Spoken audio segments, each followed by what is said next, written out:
ইন্ডিয়ার এই ছেলেটার শরীরে দুটো পা নেই, নেই একটা হাতও। অথচ এই ছেলেটাই 17,598 ফুট উঁচুতে অবস্থিত মাউন্ট এভারেস্ট বেস ক্যাম্পে পৌঁছে গড়ে ফেলল বিশ্ব রেকর্ড। ভারতীয়দের মনের জোর যে কতটা তা আরও একবার প্রমাণ করলো সিক্স প্যাক অ্যাবসওয়ালা এই লড়াকু ছেলেটা। আগে হ্যাঁ, দুটো পা আর একটা হাত ছাড়া এই ছেলেটা সিক্স প্যাক অ্যাবস বানিয়েছে। আবার 17,598 ফুট উচ্চতার এভারেস্ট বেস ক্যাম্পেও সে পৌঁছে গেছে ট্রেকিং করে।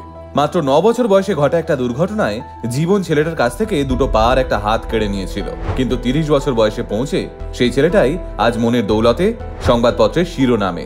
ছেলেটার নাম টিঙ্কেশ কৌশিক। জন্মের পর 9 বছর বয়স অব্দি আর 5টা বাচ্চার মতোই ছিল টিঙ্কেশ। দুটো হাত দুটো পা নিয়েই সে মাঠ ময়দান দাপিয়ে খেলাধুলো করে বেড়াতো। কিন্তু টিঙ্কেশের যখন 9 বছর বয়স তখন ঘুড়ি ওড়াতে গিয়ে একটা হাই ভোল্টেজ ইলেকট্রিক তারের সংস্পর্শে চলে আসে সে। ফলে যা হওয়ার তাই হয়, শরীরের অধিকাংশটাই পুড়ে যায় টিঙ্কেশের। দুদিন বাদে যখন টিঙ্কেশের জ্ঞান ফেরে ডাক্তারেরা পরামর্শ দেয় টিঙ্কেশকে বাঁচাতে হলে ওর পুড়ে যাওয়া দুটো পা আর একটা হাত কেটে বাদ দিতে হবে। অপারেশনের পর যখন টিঙ্কেশ মাত্র একটা হাত নিয়ে বাড়ি ফিরেছিল তখন তাকে শুনতে হয়েছিল, এমনভাবে বেঁচে থাকার থেকে ছেলেটা মারা গেলেই ভালো হতো।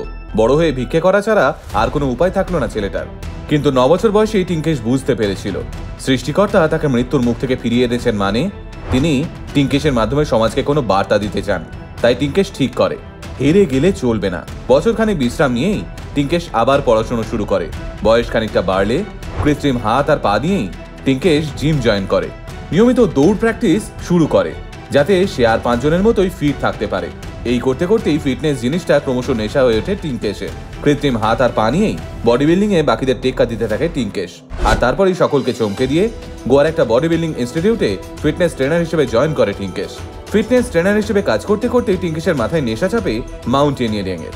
টিঙ্কেশ সিদ্ধান্ত নেয় কৃত্রিম হাত আর পা নিয়েই এভারেস্ট বেস ক্যাম্পে পৌঁছবে সে, কারণ এর আগে পৃথিবীর কেউ 90% প্রতিবন্ধকতা নিয়ে 17,598 ফুট উঁচু বেস ক্যাম্পে পা রাখার সাহস পায়নি। টিঙ্কেশ ঠিক করেন এই অসম্ভবকেই তিনি সম্ভব করে ছাড়বেন। সেই মতো শুরু হয় টিঙ্কেশের পাহাড় চড়ার ট্রেনিং। কিন্তু ট্রেনিং ক্যাম্প আর আসল এভারেস্টের মধ্যে আকাশ পাতাল পার্থক্য। আর এটা টিঙ্কেশ বুঝতে পারে প্রথম দিন ট্রেকিং করার পরেই। শরীর ক্রমশ অসুস্থ হতে শুরু করে টিঙ্কেশের। একসময় টিঙ্কেশ হাল ছেড়ে দিয়ে ফিরে যাওয়ার কথা ভাবাও শুরু করে দেন। কিন্তু ঠিক তখনই টিঙ্কেশের কানে ভাসতে থাকে প্রতিবেশীদের বলা সেই টিটকিরিগুলো। বড় হয়ে ভিক্ষে করা ছাড়া আর কোনো উপায় থাকলো না ছেলেটার। ব্যাস, আবার নতুন উদ্যমে পাহাড় চড়া শুরু করে টিঙ্কেশ। একটার পর একটা বাধা পেরিয়ে সে উঠতে থাকে ওপরের দিকে। অবশেষে আসে সেই মুহূর্ত। 17,598 ফুট উচ্চতায় পা রাখে থরি, কৃত্রিম পা রাখে হরিয়ানার টিঙ্কেশ কৌশিক। দুটো হাত দুটো পা থাকা সুস্থ মানুষেরা যেখানে পৌঁছানোর কথা ভাবলেও কেঁপে ওঠেন, সেখানে দুটো পা আর একটা হাত ছাড়াই টিঙ্কেশ কৌশিক পৌঁছে গেল শুধুমাত্র মনের জোরে। না, টিঙ্কেশকে আর কোনোদিন ভিক্ষে করে খেতে হবে না। আপাতত সারা দেশের নানান বড় বড় সংস্থা টিঙ্কেশকে স্পন্সর করার জন্য এগিয়ে এসেছেন। যারা বলেছিল টিঙ্কেশের বেঁচে থাকার থেকে মারা যাওয়াই ভালো, তারাও আজ টিঙ্কেশের গ্রামে ফেরার অপেক্ষা করছে। কারণ টিঙ্কেশের দৌলতেই আজ হরিয়ানার ঝাঝার গ্রামের নাম গোটা পৃথিবীর সামনে উঠে এসেছে। আর তার কারণ একটাই, ইতিমধ্যেই ওয়ার্ল্ড রেকর্ড গড়ে ফেলেছে টিঙ্কেশ। তাই ভারতবর্ষের প্রতিটা মানুষের উচিত টিঙ্কেশ কৌশিকের এই গল্পটা সকলের কাছে পৌঁছে দেওয়া, যাতে যখনই আমাদের দেওয়ালে পিঠ থেকে যাবে তখনই আমরা টিঙ্কেশ কৌশিকের এই লড়াইটা মনে করে ঘুরে দাঁড়াতে পারি। আসলে টিঙ্কেশ কৌশিকের মতো মানুষেরাই ভারতবর্ষের রিয়েল আইকন। এই ধরনের মানুষগুলোই আমাদের জলজান্ত মোটিভেশন। তাই গোটা আল্টিমেট মোটিভেশন টিমের তরফ থেকে টিঙ্কেশ কৌশিককে আমরা কুর্নিশ জানাই। You are the real superman mister Koushik.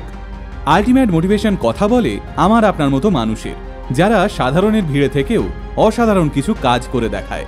Ultimate motivation, বাংলায় মোটিভেশন, বাঙালির মোটিভেশন।